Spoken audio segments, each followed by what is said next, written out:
Hi everybody, welcome back. Today we have a mystery topic and it is about blended families. Anybody who has a step family or is in a step family, you know the challenges I'm talking about.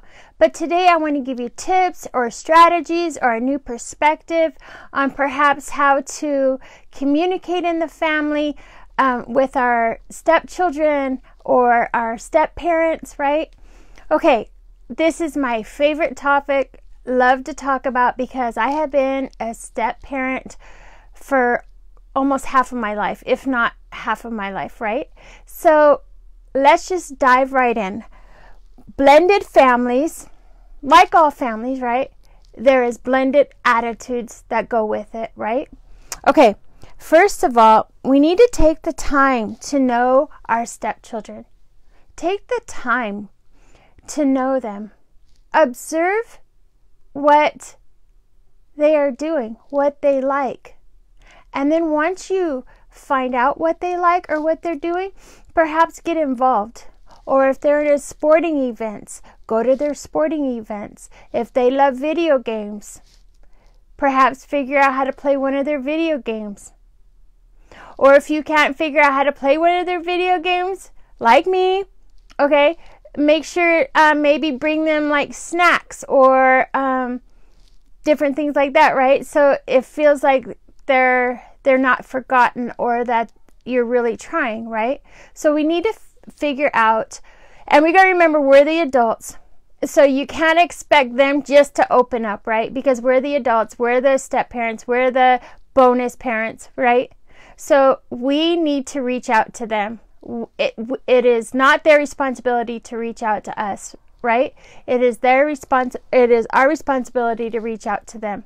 So, with that said, it says, accept the fact that stepchildren may feel hurt and angry. Accept that fact. But don't take it personal, right? They'd be angry, yeah, because perhaps especially when the mom or dad gets remarried, absolutely they're going to feel sad and angry. Because then they absolutely know that their parents are not getting back together, right? That's like the final stage of knowing, okay, my parents are not going to get back together, right?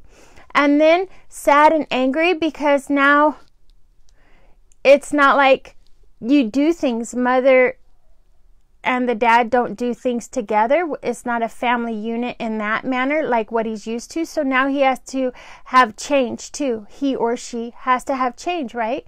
So yeah, they feel scared because it's a new environment for them, especially if they're having to, perhaps maybe there's visitation now, there's they have their own room, or perhaps they have new siblings now since it is a blended family, right?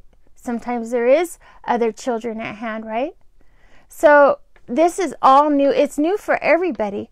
However, just put yourself, as the parent, put yourself in the child's shoes and think about things that they can be, that can make them comfortable, right?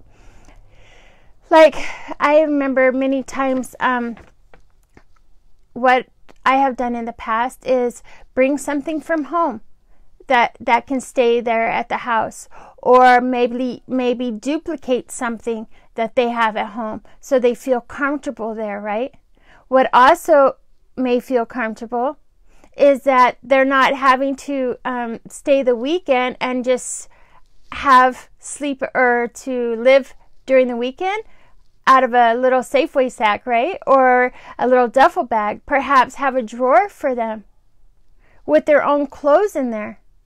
And that right there is awesome. That makes them feel welcomed and at home, even if you don't have the space.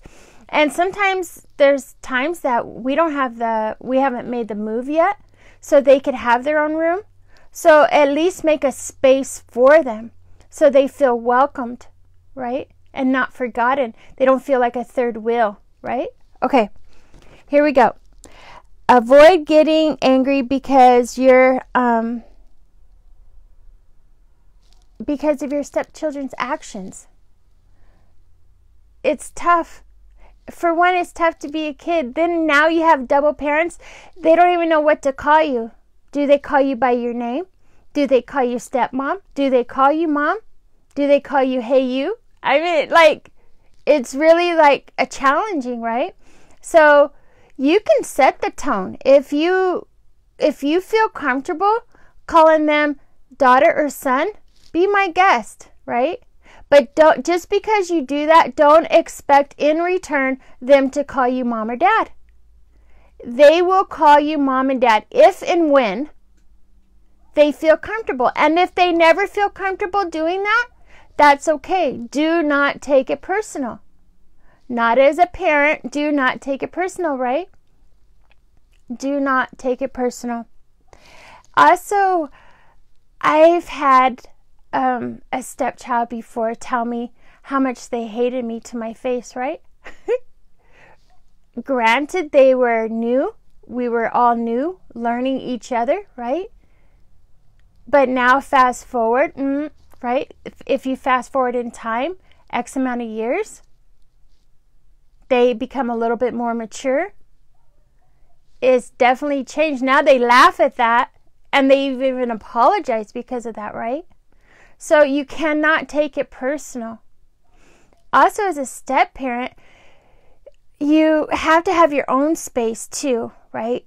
Because this is new for you too. So don't forget to have your own personal space as a step parent.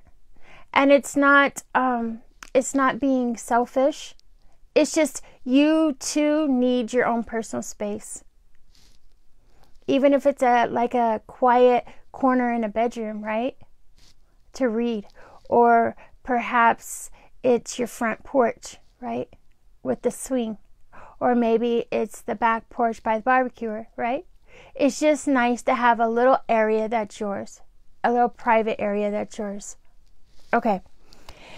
Next, here we go. Make an effort to share activities with your stepchildren. And let's say you're not a fan of sports, right? And you're like, how do I become, I'm a mom. Maybe you're not a mom that's a fan of sports, right? So maybe you could figure out, brainstorm some other ideas. Here's an idea. Maybe it would fit more in 2022, right? And then they didn't have it back in my day. But perhaps take a virtual tour. Like of the museums, they have a lot of virtual tours online that you could take and make it a family night, right? A get-together. Since plus money's tight because of the pandemic, right? So if you could just find fun activities that everybody can join, then I think that's really awesome and bonding. Because right now it might be hard for us to go on a bike ride, or it might be hard for us to keep social distancing so we can't go to the movies, right? So virtual tours, that's a great idea. Great idea. Okay, next one is make, yeah, we already said that. Make effort, right? Of course, we need to make effort to understand our children. And be yourself. If any advice I give you, just be yourself. Because yourself's eventually going to come out anyway. So don't have to be on best behavior. But be yourself. And keep in mind that you are a role model for them, right? If you want them to treat you well, then you got to set the example for you to treat them well, right? So they can follow. It might take time. However, it's worth it, okay? Okay. If you don't get positive results right away, what do we need to do? Throw up our hands? No, we need to keep trying. We need to keep trying because this is a forever bond. Regardless, if you think about it, regardless if you get a divorce, and I don't wish that upon anybody, but if you did get a divorce, wouldn't it be nice to still have a bond? You keep trying to reach out. And if it's not possible, it's just not possible. But however, keep that avenue open to always continue strengthening your bond and not getting angry, right? Not getting frustrated. Have some patience. And if you can't do that, then perhaps keep quiet, right? Or talk to your partner about how you're feeling. And maybe you guys can remedy it together, right? I remember one time, as far as speaking, not getting frustrated about my stepchildren's actions. Let me tell you, I know it's a task. It's a task with any child. Preteen, teen, it's definitely a task, and I hear you. And it's not a light switch. It takes practice. Sometimes you bite your tongue so hard it feels like it's bleeding because you don't want to say the wrong words or be impolite, right? I don't know how many times I thought to myself, if I gave birth to this child, I tell you what, I would be talking different to you right now, right? So, okay, I remember one time I did my best, right, to buy clothes and whatnot for my stepchildren.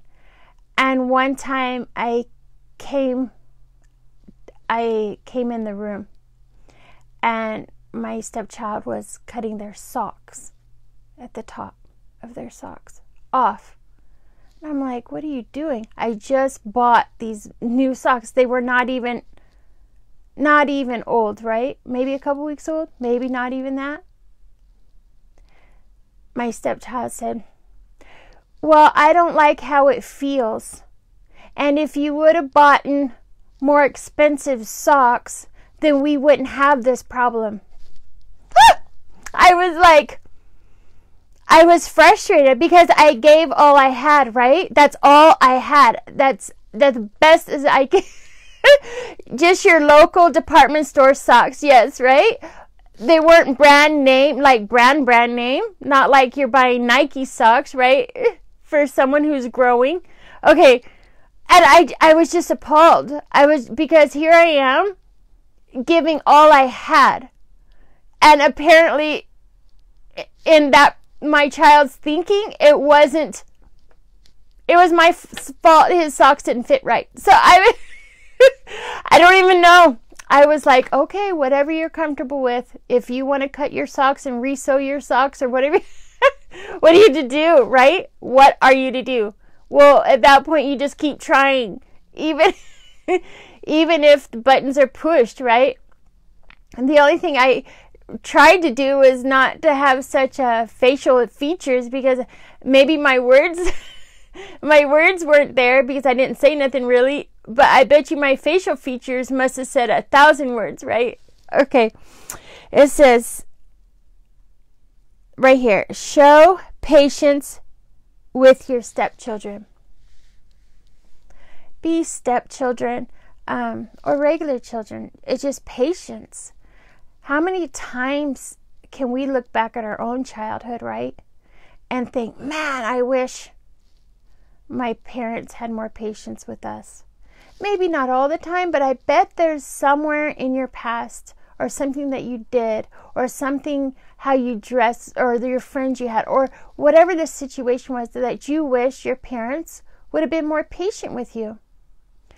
And I feel that using the excuse, well, that's how I was raised.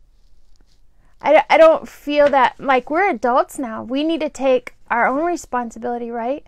And we need to break that cycle of not having patience with our children. We need to have patience with them. As hard as it is. As hard as it is, we need to break that cycle and have patience with our children. Grow strong bonds with our children. Even if that means cutting screen time, making more family activities.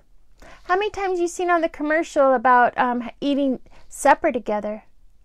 I know it's not for everyone, but could you do it once a month? Right? It don't have to be around a fancy big table and this and that, right? But maybe you go through drive-through, and instead of keep going through to whatever you're doing next, maybe pull over at a park, pull over in the driveway or the parking lot of the drive-through restaurant. Sit, talk, eat together. It doesn't have to be fancy.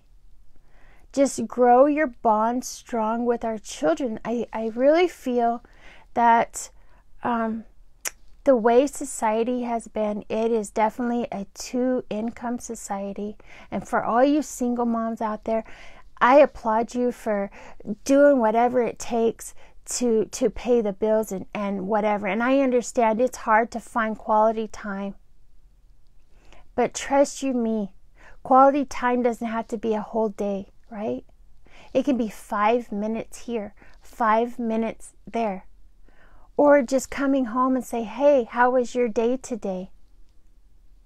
Sharing those things, right? Or perhaps you're making a meal. Have them help you make a meal. Even if it's just stirring something, right? Because the conversations will get going.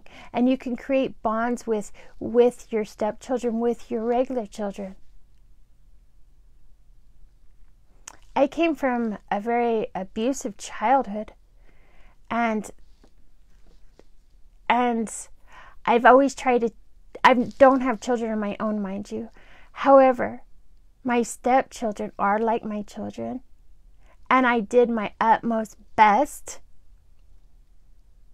the best I could do with at that time that I had, to try to nurture that relationship, try to provide for them the best that I could, right?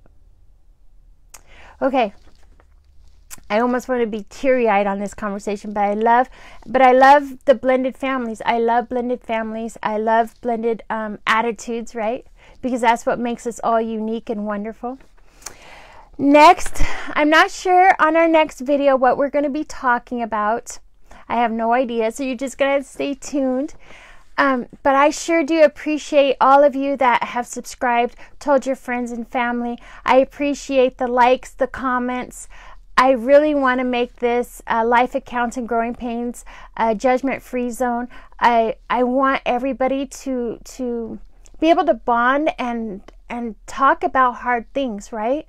Talk about life accounts. There's nobody's life out there that's perfect, right? So life counts, and then what happens in life? We have growing pains, right? Even from childhood to adulthood. And even in adulthood, we still have growing pains, right? So that is what this channel is about. And please feel free to comment, to put in a type of topic you want to talk about, because this is audience-based. This channel is audience-based, okay? So I thank you for watching Life Accounts and Growing Pains, and I will see you on the next video.